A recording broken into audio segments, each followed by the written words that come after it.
khai cào ba miếng cả lang tiết chụp nhật pin ngọt anh bạn ơi học để ăn khuôn so chấn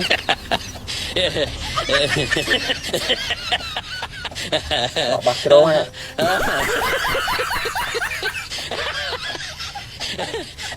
chào bà đó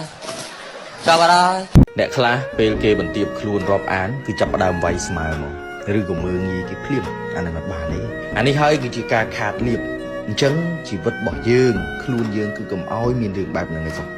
ត្រូវប្រកាន់ខ្ជាប់នៅធម៌គោរពថ្ងៃមុនគោរពគេមិនគោរពគេរហូតអ្នកខ្លះទៀតឃើញគេស្លៀកពាក់ខោមិនខោអាវមិនអាវចាប់ផ្ដើមលៀបខាយ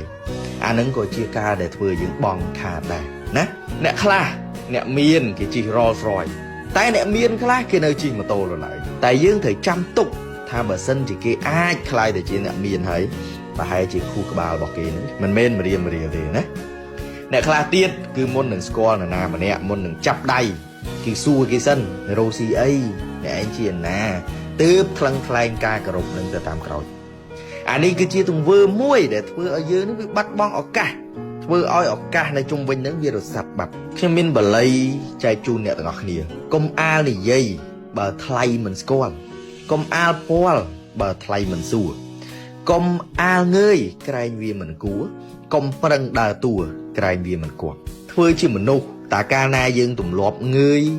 គឺវាជ្រុះលុយច្រើនណាស់អាចជ្រុះទាំងក្បាលជ្រុះទាំងមួកជ្រុះទាំងមកុដមនុស្សដែលទម្លាប់អោន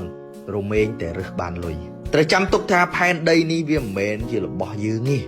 ដូច្នេះយើងត្រូវកែប្រែមកជាអោនលំទោន